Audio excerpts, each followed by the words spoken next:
Greetings, I'm Zumi Protocol. I've been a part of Anonymous for the past 6 years.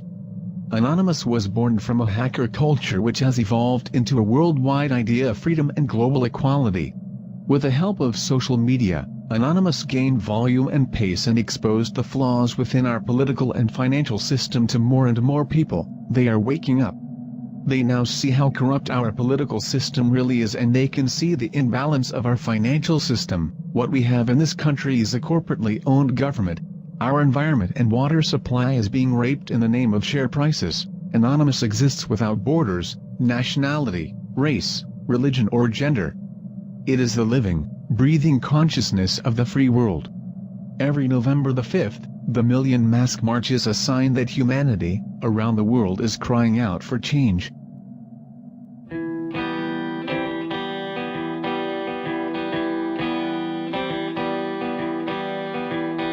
It's not even worth talking to them. It's honestly, what? They're not going to listen. They're stuck in this system. A system that is designed to make us believe that we have an illusion of choice. Puppet number 1, 2 or 3. Nah, mate. I don't agree with politicians. I have no time for politicians. Don't fall mist, don't get pissed, stay sober, don't sing the Royal Rover. To see them through. Said this afternoon that the rate of the grass to regrow this week rather than in a week's time is more important than us exercising our democratic right to freely assemble. Then shame on you. You are meant to be facilitating this process. I've become tired of living in communities where people turn against one another, where people look for differences, where people look to condemn immigrants, people of different sexual persuasions. This is a genuine opportunity for us to be inclusive, positive, buoyant and optimistic about change.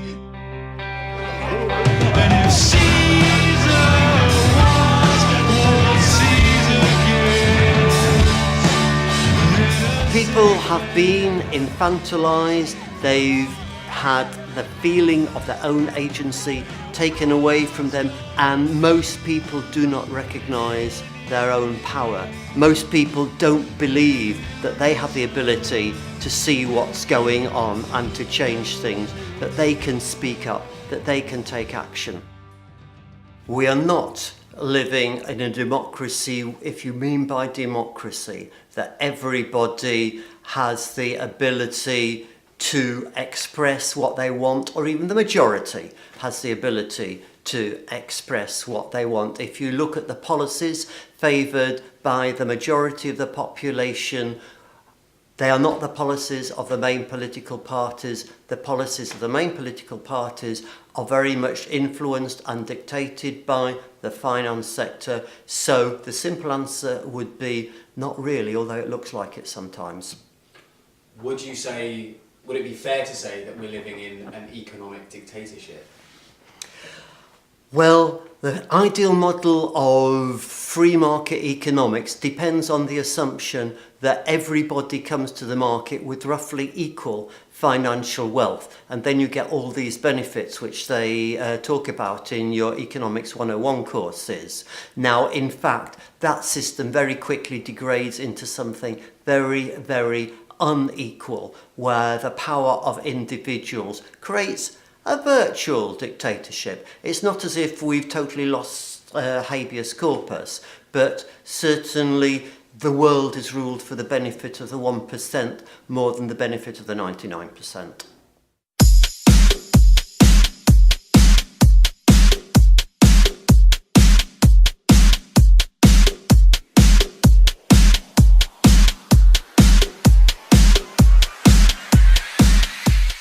Hi, I'm Patrick Ireland and I'm a student at the London Film School. I previously studied politics at the University of Sheffield, where my interest in so-called fringe political movements was first aroused. Upon moving to London in 2014, I decided that I wanted to make a documentary which would focus on one of these movements, Anonymous. Noodles, a little bit of this chicken here, please. Yeah, and sweet and sour. Can of Coke, yeah? Yeah, can of Coke. Actually, make it 7-Up. Cheers, yeah, thanks. By their nature, Anonymous are a highly secretive organisation. Moreover, what distinguishes them from other political movements is the fact that they are non-hierarchical. They don't have a party whip. members of Anonymous can express themselves freely without having to answer to some higher authority or ideology. However, the Million Mask March is a date when all of these factions can come together, united in one belief, that there is something fundamentally wrong with the society we're living in today. To learn more about Anonymous, I decided to meet with the organisers of this year's Million Mask March.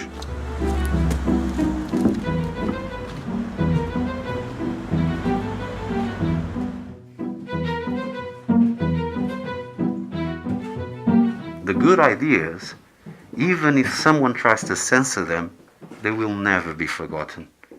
So today, we need to assure not only that we'll be entitled to a tomorrow, but we need to ensure that that tomorrow will be better than today. Regardless which country of the world, regardless what's your background, because you stand for the same justice, equality, and freedom as any of your fellow protesters. And you go to a march and you will see war refugees, you see poor people, you see the disabled, but you see rich people as well. You see leftists, you see people from the right, you see religious people, you see atheist people, you see people that are extremists, and people that sincerely don't care for nothing. But all have one thing in common. They hope better for humanity. Yeah, I will hope for around 10,000 people. 10,000? I will hope about that.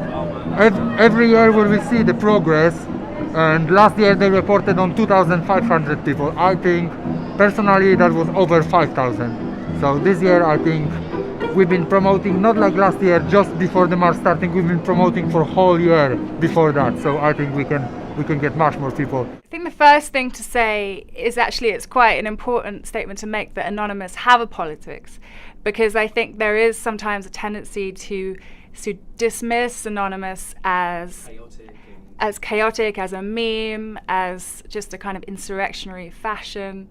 And I think actually that's quite dangerous, and we saw that, you know, after the riots in 2011 when people decided that they weren't political. I think that maybe just because you don't understand the politics doesn't mean it's not political. So people don't go out and buy a mask for no reason. Anons always want to focus on the here and now. You know, what are the problems around us that we can see?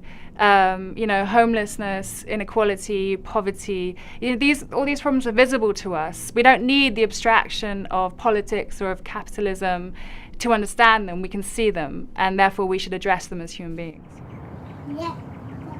Although insightful, meeting the organisers of the Million Mask March wasn't enough. I wanted to meet a face behind the mask and experience on a personal level what it means to be in Anonymous.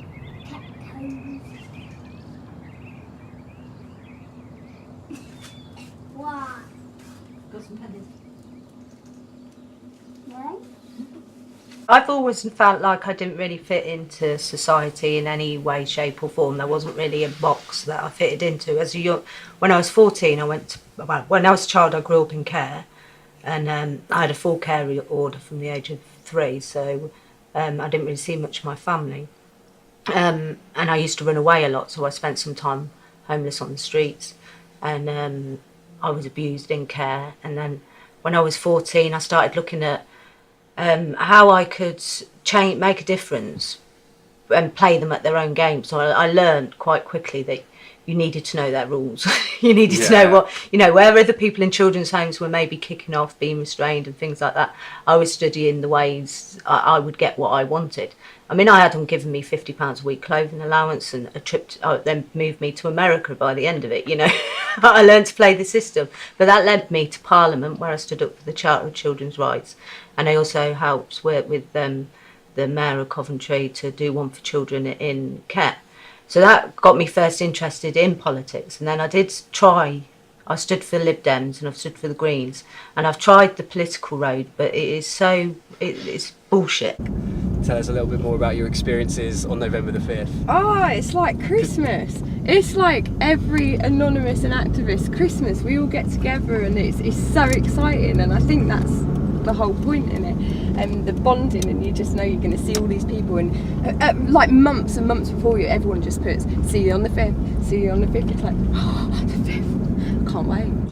We'd go on protests, and we normally then marching for a specific topic, but at the Million Mask March, it's really just a bit of, we're here, nothing you can do about it. And we'll all have different issues that we're representing. But it's more of just two fingers up at the establishment, really. Running amok. Having a joke, having a laugh, getting together, talking, planning, plotting. We need garlic, onions. Okay. Getting this. Alright, go. £3. Onions. £3. It's not London prices. I'm used to this because I'm used to being like this. Thank you very much. Cheers, mate. Thanks. Bye-bye. Bye.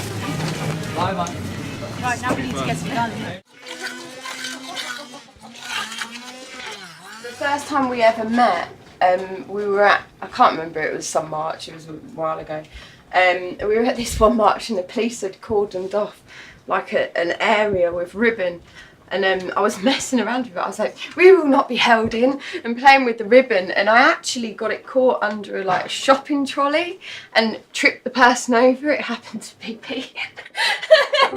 What a choice of food. Your choice,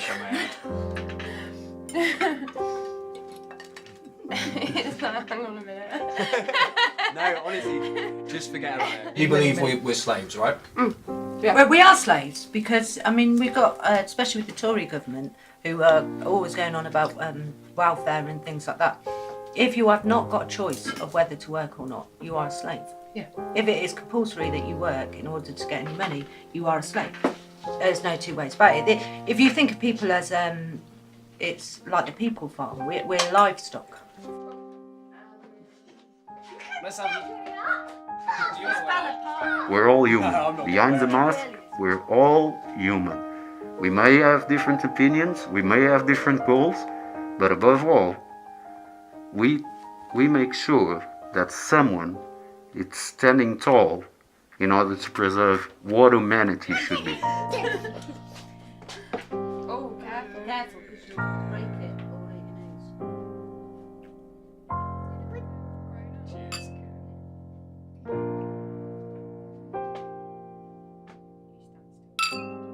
To revolution. To revolution. There we go.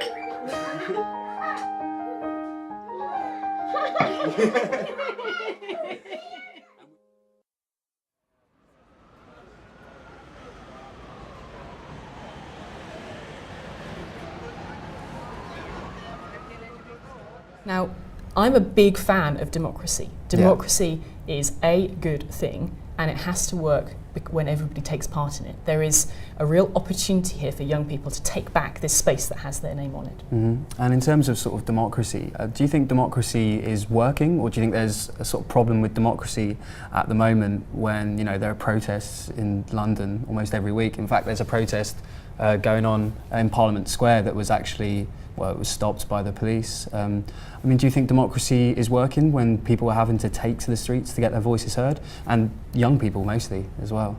I think, to be fair, democracy probably started because people took to the streets. The history of democracy has protest running through it, and that has to be a very healthy thing. Now, as we say, we can talk about the particular policies or the particular things that get people going. But actually, I think today's young people are using a whole range of things to make their voices heard. Some of those are informal politics, and some of those are not. Are they forced to do that, though? I think that's the question. Are people forced to engage in politics through alternative means because they feel like voting and they feel like the system itself isn't geared up to help them, so they're having to go to different channels in order to be political? It's not the fact that they're sort of politically apathetic. They want to come involved in politics, but they're having to go through different channels in order to be political.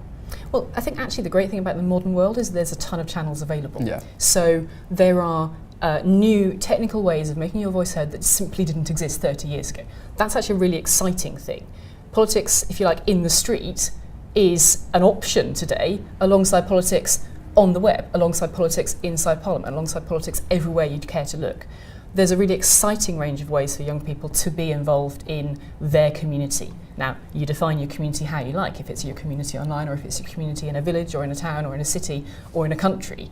All of that, to me, is a very exciting evolution of politics And I think that young people have every place at the heart of that. I would particularly encourage anyone watching this film, in the group that we're talking about, to get into formal politics. It won't change without you in it. But what if the formal politics doesn't represent, their interests or, their ideas? I suppose it does go back to that idea of all the parties being the same. And it sort of leads on to the next question as well, which is, do you think there's like a problem with the system at the moment? Like, what kind of reforms are needed? Because a lot of young people especially would say that, neoliberal capitalism, what we're living under at this very moment, isn't working. And that it needs to be reformed somehow. I mean, would you agree with that? What kind of reforms are needed? I've actually met very few young people who use that word to describe any of that. Neoliberal capitalism. People just want to get on with their lives, and I think actually democracy has to be flexible enough to do all of that across words long and words short. Democracy means that people's needs have to be balanced, so you're not going to get the thing that you want tomorrow and just as you wanted it. You are going to have to work with what democracy does. But as I've said all the way through, democracy is there for everyone. If you don't like what you see in it, get in yourself and change it. Well, some people will be doing that on the 5th of November. Have you ever heard of the Anonymous movement? I have. We've got actually this mask here. Right, and, nice. Yeah, on the 5th of November, these guys will be marching through the streets of London. Right, good. And they come into Parliament to protest. Will you be there to hear their voices? Well, I imagine I'll be in Parliament because it's my job as a member of Parliament, but I'll look forward to hearing what they've got to say. Yeah, I mean, do you have any thoughts on Anonymous? Because, as I said, these are people, we've spoken to a few of them actually, and they don't believe democracy works. Right. They have very serious concerns about democracy and about politicians. And I was just wondering if you had any comments on that. Not specifically, I don't. I'll look forward to hearing what they've got to say. And just on the subject of being anonymous and being behind a mask, I think a few of them are actually in Parliament Square right now. Well, that's great. Yeah. That's really good for them. As we said earlier in the interview, they were in Parliament Square, but then the police came in and wardened it off and stuff. Well, as we said earlier in the interview, there are a ton of good ways in the modern world to make your views known. I don't get the luxury of being anonymous. I'm an MP. I'm available to my constituents in Norwich. If any of my constituents are amongst that, I'd be looking forward to hearing from them. Okay. So it's the night before the Million Mask March, and I'm both excited and apprehensive about it. This is the closest I'll get to experiencing what it's like to be an Anonymous. From what I've learned speaking to people within Anonymous, the Million Mask March isn't about one single issue. People are there for all kinds of reasons, protesting against what they perceive to be unfairness, inequality and corruption within our society. The march seems to be a more personal experience. You, as an individual, decide what you're protesting against, whether the person marching next to you believes it or not. The point is, though, that things do need to change, that we can't go on living like this. And the march is that statement.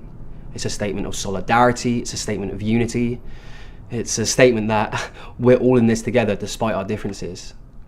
And I suppose that in itself is the essence of revolution.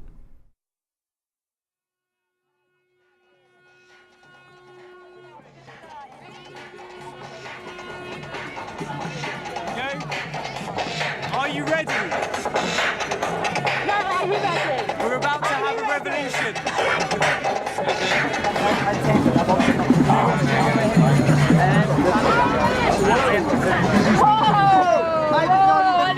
Jesus, have you guys seen this? Holy shit. Have you guys seen this? Oh my god, it's amazing. That's what the people look like.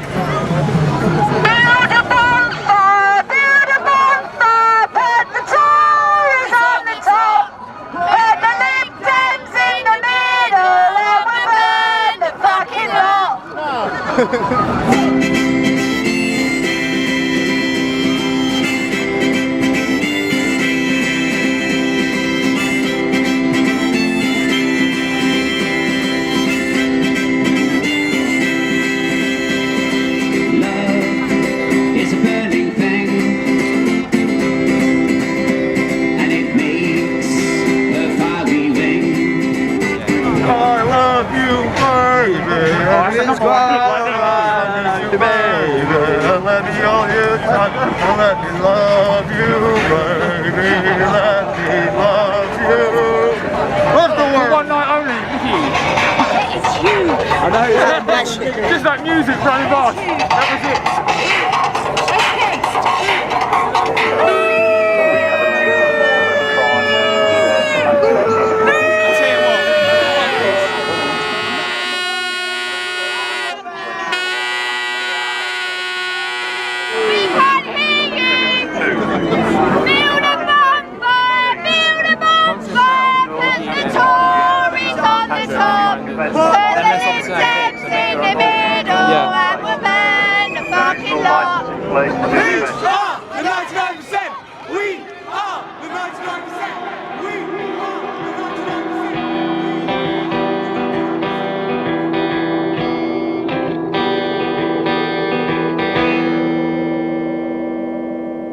Lafayette Mafia boys don't know what is good until it goes, and it is gone. Because ignorance is bliss, and they've got plenty of this to see them through. But what about you? Now the man is back in town who messed you around and got his fill, 'cause he's full of filth. Oh, how he abused while your ma sat back and used, 'cause she's a fiend, ain't never been clean. And if Caesar wants what Caesar gets, then a safe bet is he wants you.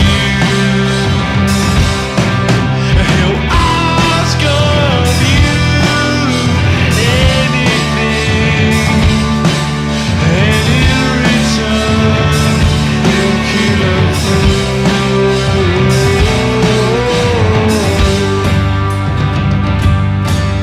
Your ruthless youth inside.